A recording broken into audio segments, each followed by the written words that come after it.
wilt thou lead me? Speak, I'll go no further. Mark me. I will.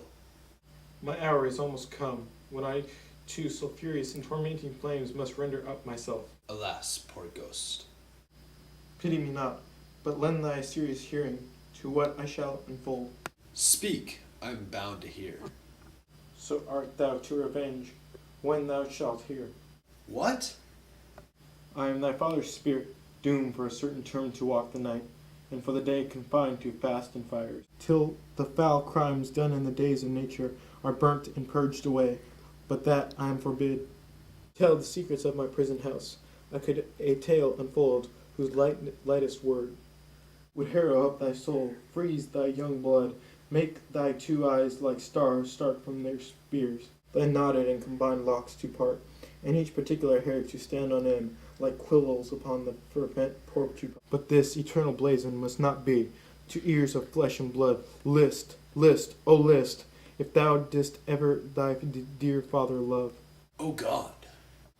Revenge is foul and most unnatural murder. Murder?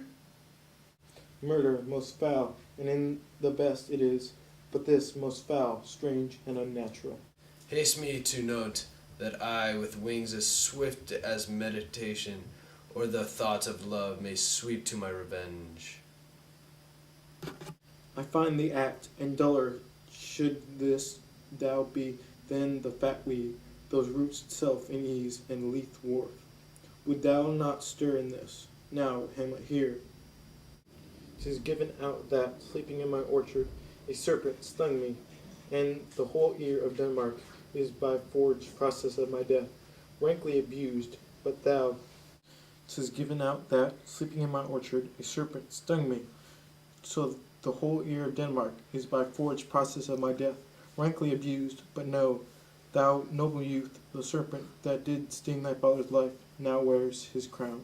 O prophetic skull, my uncle? Ay, that incestuous, that adulterate beast, with witchcraft of his wit, with traitorous gifts.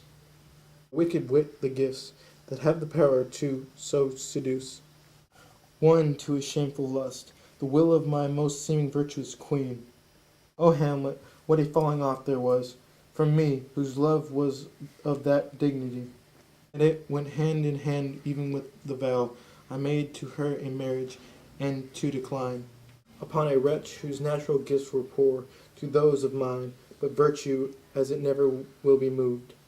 Though lewdness court it in a shape of heaven, so lust, through to a radiant angel linked, will sate itself in a celestial bed, and prey on garbage. But soft, methinks I scent the morning air, brief let me be, sleeping within my orchard, my custom always off in the afternoon.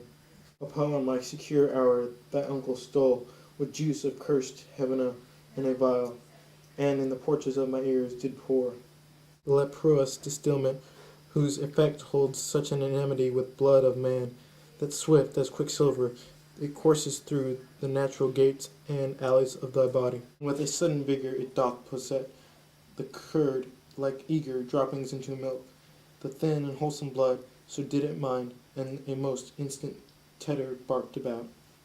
Laser-like, with vile and loathsome crust, all my smooth body. Thus was I, sleeping by a brother's hand, of life, of crown, of queen at once dispatched, cut off, even in the blossoms of my sin, unhouse-led, disappointed, unaliened, no reckoning made, but sent to my account, with all my imperfections on my head. O horrible, most horrible! If thou hast nature in thee, bear it not. Let not the royal bed of Denmark be a couch for luxury and damned incest. But howsoever thou pursues this act, taint not thy mind nor thy soul contrive against thy mother aught. Leave her to heaven and to those thorns that in her bosom lodge, to prick and sting her. Fare thee well at once.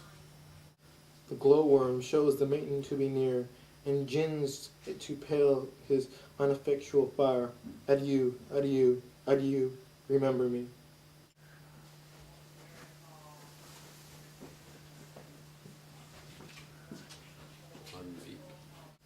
O all you host of heaven, O earth, what else? And shall I couple hell? O fie, hold my heart.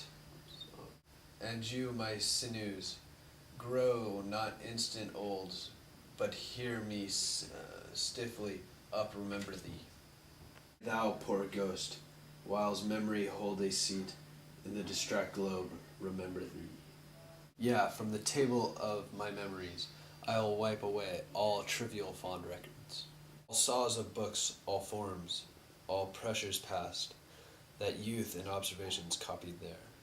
And thy commandment all alone shall live within the book and volume of my brain, mixed by baser matter.